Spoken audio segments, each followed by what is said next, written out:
De nombreux animaux comme la tortue punk ou le marsouin sont au bord de l'extinction et disparaîtront bientôt. Cependant, tout n'est pas si sombre. Les humains ont sauvé de nombreux animaux au bord de l'extinction. Du panda géant au putois à pied noir, en passant par d'autres comme l'igane bleu, la chauve-souris géante et bien d'autres. Voici 15 animaux sauvés de l'extinction par les humains. Mais avant de commencer, abonnez-vous maintenant avant que je ne devienne célèbre. Numéro 15, panda géant. Ces ours charismatiques ont longtemps été au bord de l'extinction. Il fut un temps où des dizaines de milliers de pandas erraient dans les forêts de bambou du sud-ouest de la Chine. Mais dans les années 1980, la perte d'habitat et le braconnage ont réduit leur nombre à un peu plus de 800 à l'état sauvage. Il semblait que le panda géant était voué à l'oubli. Heureusement, d'intenses efforts de conservation ont sauvé les pandas de l'abîme. Le gouvernement chinois a établi des dizaines de réserves forestières pour protéger l'habitat du panda. Les scientifiques ont perfectionné les techniques d'élevage en captivité pour renforcer les populations sauvages. Et les sanctions sévères contre le braconnage ont contribué à freiner les abattages illégaux. Grâce à ces interventions, les pandas géants connaissent un retour lent mais constant. Aujourd'hui, environ 1800 pandas survivent à l'état sauvage, un revirement remarquable depuis les 800 de la fin des années 70. Bien qu'ils soient toujours classés comme vulnérables, ils ne sont plus en danger. Cette avancée est encourageante, mais les pandas ne sont pas encore en sécurité. Le développement et le changement climatique continuent de menacer leur habitat forestier. Les petites populations de pandas isolés ont également du mal à se reproduire. L'histoire du panda montre qu'avec suffisamment de détermination, même les espèces les plus menacées peuvent être sauvées de l'abîme. Mais elle démontre aussi que la conservation est une bataille constante.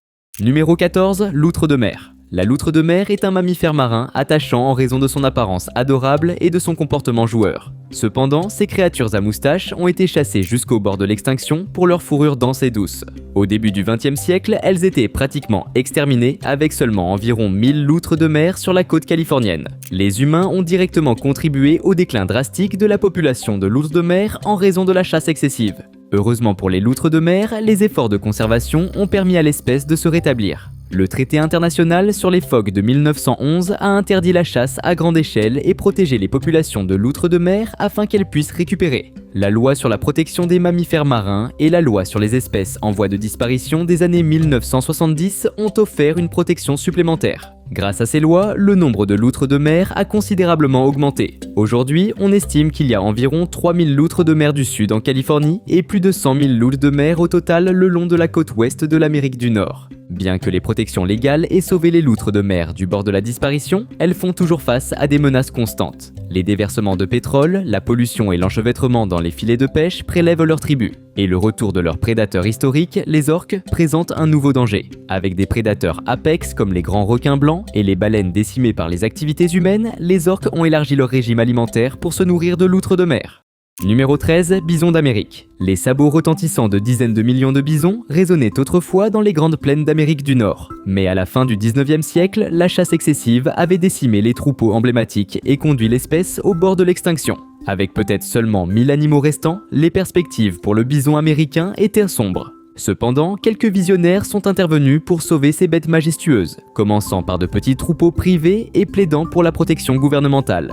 Cela a permis au nombre de bisons de se rétablir progressivement, bien qu'il soit resté relativement bas, environ 12 000 animaux au début du XXe siècle. C'est l'élevage commercial qui a véritablement revitalisé les populations de bisons. Les éleveurs ont découvert que le bison était un bétail résistant et peu exigeant, dont la viande savoureuse contenait peu de graisse. À mesure que le marché de la viande de bison s'est développé lentement à partir des années 1970, les troupeaux de bisons en Amérique ont également augmenté. Aujourd'hui, environ 400 000 bisons vivent dans des ranchs commerciaux, tandis que 100 000 autres se trouvent dans des parcs publics et des réserves. La population totale d'Amérique du Nord avoisine les 500 000, une remarquable réussite en matière de conservation. Bien que ce soit encore moins de 1% de leurs effectifs précoloniaux, la résilience du bison américain témoigne de la puissance des premiers efforts de conservation. Numéro 12, Bernache du Canada. La magnifique bernache du Canada des Aléoutiennes, avec son anneau blanc distinctif autour du cou, a failli disparaître pour toujours.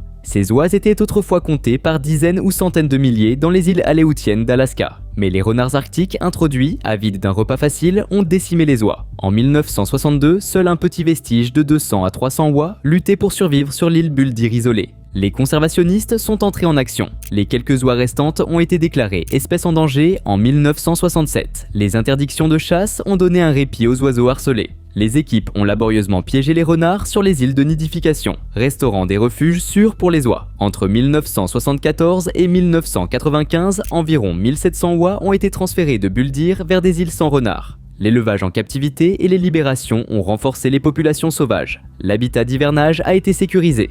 Progressivement, les oies se sont remises du bord du gouffre. La récupération de la bernache est une réussite en matière de conservation. Les populations sont passées d'environ 300 dans les années 1960 à plus de 37 000 en 2001. Cette année-là, les oies n'étant plus en danger, elles ont été retirées à juste titre de la liste des espèces protégées. Aujourd'hui, les bernaches du Canada des Aléoutiennes nichent à nouveau dans leurs îles natales et migrent vers le sud pour l'hiver. Ces survivants témoignent que même les espèces au bord de l'extinction peuvent s'épanouir à nouveau lorsque les humains agissent avec détermination. Numéro 11, renard volant. Le renard volant de Pemba, une chauve-souris frugivore géante que l'on ne trouve que sur l'île de Pemba, au large de la côte tanzanienne, a connu un rétablissement étonnant depuis le bord de l'extinction, grâce à des efforts de conservation dévoués. Il y a seulement 30 ans, cette impressionnante chauve-souris, avec une envergure de plus de 1,50 m, survivait à peine.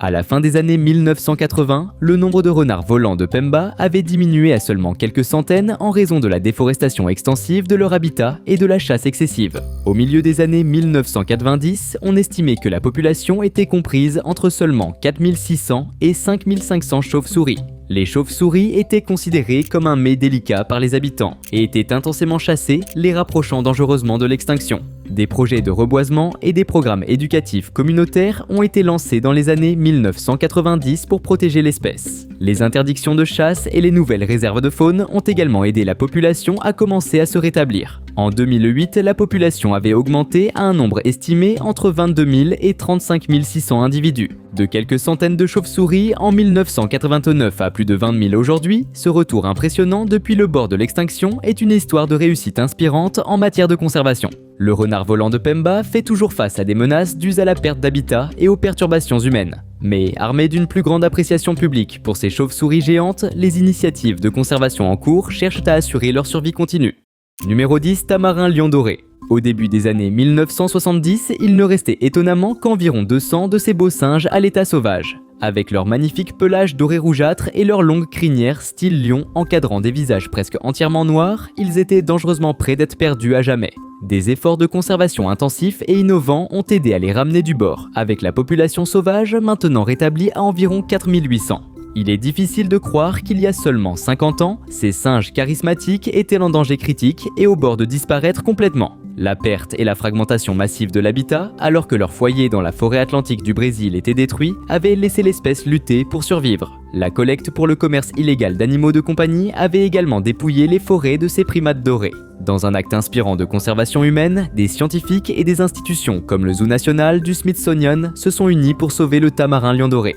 Un programme coordonné d'élevage en captivité et de libération a été lancé. Vacciner des centaines de tamarins sauvages contre la fièvre jaune et les efforts continus de reboisement ont également été essentiels pour assurer l'avenir de ce singe. Bien qu'ils soient toujours en danger avec un habitat fragmenté, leurs perspectives aujourd'hui sont infiniment plus brillantes grâce à l'engagement humain. De seulement 200 restants il y a 50 ans, environ 4800 tamarins lions dorés se balancent maintenant magnifiquement à travers la forêt qu'ils appellent leur foyer, un témoignage de la conservation des espèces à son meilleur.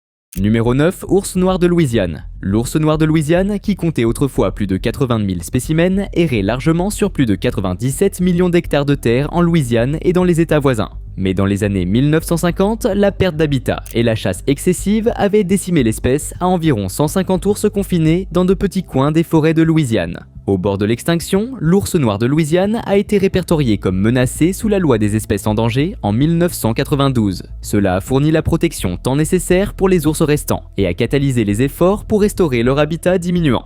À son point le plus critique, on estimait qu'il ne restait qu'environ 150 ours noirs de Louisiane à l'état sauvage. Plus de 1,9 million d'hectares d'habitat forestier vital des basses terres ont été volontairement restaurés, reconnectant des sous-populations fragmentées. La création de nouveaux refuges nationaux de faune a encore élargi les terres protégées pour les ours. La surveillance continue des ours eux-mêmes, y compris le suivi des mouvements et l'analyse de la diversité génétique, a guidé les décisions stratégiques de gestion. Grâce à ces efforts de récupération collaboratifs, le nombre d'ours noirs de Louisiane a significativement rebondi. En 2016, lorsque la sous-espèce a été retirée de la loi des espèces en danger, la population totale se situait entre 500 et 750 ours. Aujourd'hui, il est probable que la population d'ours noirs de Louisiane dépasse les 1000 individus répartis en 4 principales sous-populations. Bien qu'ils n'occupent encore qu'une fraction de leur aire de répartition historique, l'avenir semble plus brillant pour ces ours emblématiques qui ont inspiré la création de l'ours en peluche bien aimé il y a plus d'un siècle.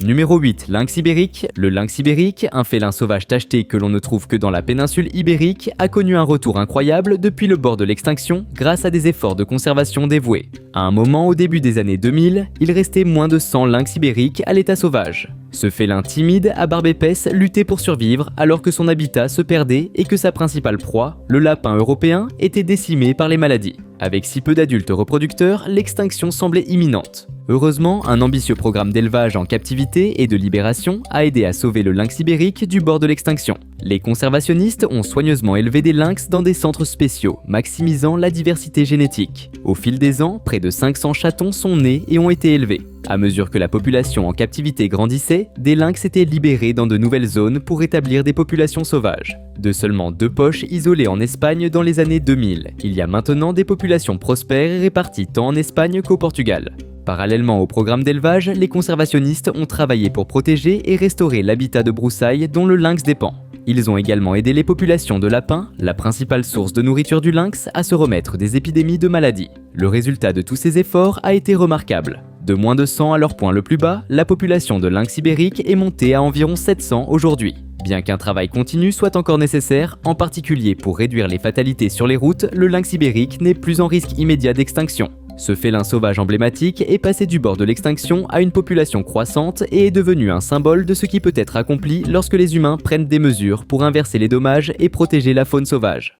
Numéro 7, Oryx algazelle. Avec ses longues cornes courbées qui rappellent les épées scimitars, l'Oryx algazelle est l'une des antilopes les plus élégantes d'Afrique. Mais dans les années 1980, cette espèce adaptée au désert s'était éteinte à l'état sauvage en raison de la chasse excessive et de la perte d'habitat. À son point le plus bas, il ne restait que quelques dizaines d'individus en captivité. Grâce à un ambitieux programme d'élevage en captivité, l'oryx a connu un rétablissement remarquable. Dans les années 1960, environ 50 oryx ont été capturés au Tchad et transférés dans des zoos et des ranchs privés du monde entier. Ce petit troupeau est devenu la population fondatrice des efforts d'élevage en captivité pendant les décennies suivantes. Les éleveurs du Texas ont joué un rôle crucial car le climat chaud et aride offrait des conditions idéales pour que l'oryx prospère. Motivés par l'opportunité de faire payer aux chasseurs de grosses sommes pour chasser l'antilope exotique, les éleveurs ont construit des troupeaux qui comptaient des milliers d'individus. Bien que controversé, ce modèle basé sur la chasse a motivé les éleveurs à investir massivement dans la conservation de l'espèce. Aujourd'hui, uniquement au Texas, on estime qu'il y a entre 6 000 et 10 000 oryx,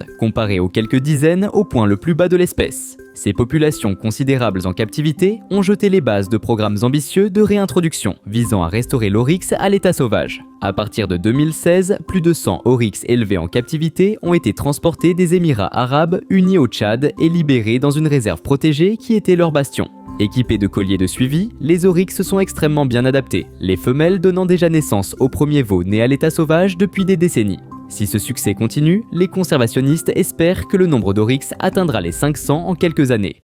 Numéro 6, tigre de Sibérie. Avec moins de 40 individus à l'état sauvage dans les années 1940, le tigre de Sibérie était au bord de l'extinction. Mais grâce à des efforts de conservation dévoués, ce magnifique grand félin a connu un retour remarquable. De toutes les sous-espèces de tigres, le tigre de Sibérie fait face à l'un des climats les plus rudes. Son manteau épais et poilu l'aide à survivre aux durs hivers de l'extrême-orient russe. C'est aussi la raison pour laquelle il était si convoité par les chasseurs et les braconniers. La chasse intensive et la perte d'habitat avaient décimé les populations au début du XXe siècle. Dans les années 1940, les quelques tigres de Sibérie qui restaient luttaient pour survivre dans les forêts de bouleaux de l'extrême-orient russe, le dernier bastion de la sous-espèce. Et c'est là que les efforts concertés de préservation ont commencé. En 1947, le projet Tigre de Sibérie a été lancé, se consacrant à la recherche intensive et au suivi des quelques tigres qui persistaient. Les patrouilles contre le braconnage se sont intensifiées et l'exploitation forestière a été mieux contrôlée. Les tigres ont reçu une protection légale complète. Progressivement, la population a commencé à se rétablir. De seulement 40 individus, la population sauvage de tigres de Sibérie est passée à environ 500 dans les années 1990. Les habitats ont été élargis et connectés pour permettre aux tigres de vagabonder. Depuis lors, les nombres se sont largement stabilisés, mais environ 600 tigres de Sibérie rôdent maintenant dans les forêts de Russie, de Chine et de Corée du Nord. C'est une réussite en matière de conservation, qui démontre qu'une action dédiée peut sauver une espèce de l'abîme. Mais les grands félins de Sibérie ne sont pas encore en sécurité. Le braconnage, la perte d'habitat et le changement climatique continuent d'être des menaces. Numéro 5, marmotte de l'île de Vancouver. La marmotte de l'île de Vancouver, avec son pelage marron chocolat et ses taches blanches sur le nez, est l'un des animaux les plus charmants de tout le Canada. Mais ce mammifère unique a failli disparaître. En 2003, il restait moins de 30 individus en liberté. Ce nombre critiquement bas en faisait l'un des mammifères les plus rares de la planète. Le déclin drastique était dû à la perte d'habitat par l'exploitation forestière, ce qui facilitait l'accès des prédateurs comme les loups et les pumas aux colonies de marmottes. Le changement climatique a également réduit leur approvisionnement alimentaire. Pour sauver la marmotte bien-aimée, un programme d'élevage d'urgence a été lancé en 1997. Jusqu'à présent, plus de 500 marmottes nées en captivité ont été libérées dans des habitats restaurés le long de 20 montagnes sur l'île de Vancouver. Une approche innovante de pierre de touche a été utilisée, libérant d'abord les marmottes dans des sites plus sûrs comme des pistes de ski, pour qu'elles apprennent des compétences de survie auprès des marmottes sauvages avant de les déplacer vers des endroits plus reculés. La population sauvage n'est plus au bord de l'extinction. Cependant, les équipes de récupération continuent de travailler dur, car la marmotte reste en danger critique et dépend de l'assistance humaine. Numéro 4, Condor de Californie. Avec une envergure de plus de 2,7 mètres, le condor de Californie est le plus grand oiseau volant d'Amérique du Nord. Malheureusement, cette majestueuse créature a failli s'éteindre complètement dans les années 1980, lorsque sa population est descendue à un minimum critique de seulement 27 oiseaux en liberté. Le braconnage, l'empoisonnement au plomb, la destruction de l'habitat et les pesticides avaient décimé l'espèce au cours des derniers siècles, la laissant au bord de l'extinction. Dans un dernier effort pour sauver le condor, les conservationnistes ont pris la décision audacieuse en 1987 de capturer tous les condors sauvages restants et de lancer un programme d'élevage en captivité. Retirer les condors de leur habitat naturel était très controversé, mais finalement nécessaire pour sauver l'espèce. Les 27 condors ont été répartis entre le zoo de San Diego et le zoo de Los Angeles, où l'élevage en captivité a commencé. Le programme du condor était coûteux, s'élevant à plus de 35 millions de dollars, mais les premiers résultats étaient prometteurs. Le premier poussin de condor élevé en captivité est né en 1988, suivi de plus de 100 œufs pondus pour 1994. Avec le succès de l'élevage en captivité, les conservationnistes ont commencé à réintroduire des condors dans la nature en Californie et en Arizona au début des années 1990. La population de condors a augmenté lentement mais régulièrement grâce à ces efforts. Pour 2010, il y avait plus de 100 condors volant en liberté, une énorme augmentation par rapport aux 27 de 1987. Aujourd'hui, la population totale dépasse les 400 oiseaux, avec plus de condors vivant en liberté qu'en captivité. Bien qu'ils soient toujours en danger critique, les perspectives sont plus positives. Le condor de Californie a été sauvé du bord de l'extinction après avoir été dangereusement proche de disparaître pour toujours. Numéro 3, iguane bleue. L'iguane bleue est une créature imposante, avec son armure d'épines et ses yeux rouges éblouissants. Cependant, ce colosse qui peut peser jusqu'à 11 kg a failli disparaître de son habitat natif sur l'île de Grand Cayman. De milliers qui habitaient le terrain, la destruction de son habitat et les prédateurs ont réduit sa population à un nombre estimé entre 10 et 25 spécimens pour l'année 2002. Au bord de l'extinction, l'iguane bleue aurait pu disparaître sans un programme de récupération dédié. Initié au début des années 2000, le programme de récupération de l'iguane bleue a réuni une série de collaborateurs. À travers l'élevage en captivité et la libération dans des réserves naturelles protégées, ils ont cherché à reconstruire la population sauvage. Élevant les petits jusqu'à ce qu'ils soient assez grands pour survivre, le programme a libéré jusqu'à présent plus de 500 iguanes bleues. Un succès étonnant, leurs nombres ont augmenté au moins 15 fois depuis le point critique en 2002. Cet acte a été reconnu par les autorités de conservation. Auparavant en danger, l'iguane bleue a été reclassée comme espèce menacée en 2012. Le programme de récupération vise à ce que 1000 iguanes errent dans des habitats protégés prochainement. Bien qu'ils n'atteignent probablement jamais leur abondance antérieure, cela marque une grande victoire contre l'extinction. Numéro 2, grue blanche. La grue blanche est un oiseau magnifique qui autrefois parcourait les cieux d'Amérique du Nord. Elle se distingue par son plumage blanc comme neige et sa couronne cramoisie. Mais dans les années 1940, la perte d'habitat et la chasse excessive avaient décimé la population à seulement 21 oiseaux, amenant cette espèce emblématique au bord de l'extinction. À leur point le plus bas, les grues blanches étaient plus menacées que le panda géant ou le gorille de montagne. Heureusement, des conservationnistes dévoués sont entrés en action. Des équipes se sont habillées en costumes de grue et ont utilisé des marionnettes pour enseigner aux poussins élevés en captivité des compétences essentielles de survie. Cette technique innovante a permis aux oiseaux élevés en captivité de se reproduire et de migrer avec succès lorsqu'ils étaient libérés dans la nature. Les scientifiques ont également travaillé sans relâche pour protéger l'habitat vital des zones humides et combattre la chasse illégale. Grâce à ces efforts titanesques, les grues blanches se sont lentement rétablies. Aujourd'hui, environ 800 grues parcourent les cieux. Un retour remarquable considérant que toute la population sauvage ne comptait que 21 individus. Bien qu'elle soit toujours en danger, l'espèce semble enfin s'éloigner du tourbillon d'extinction.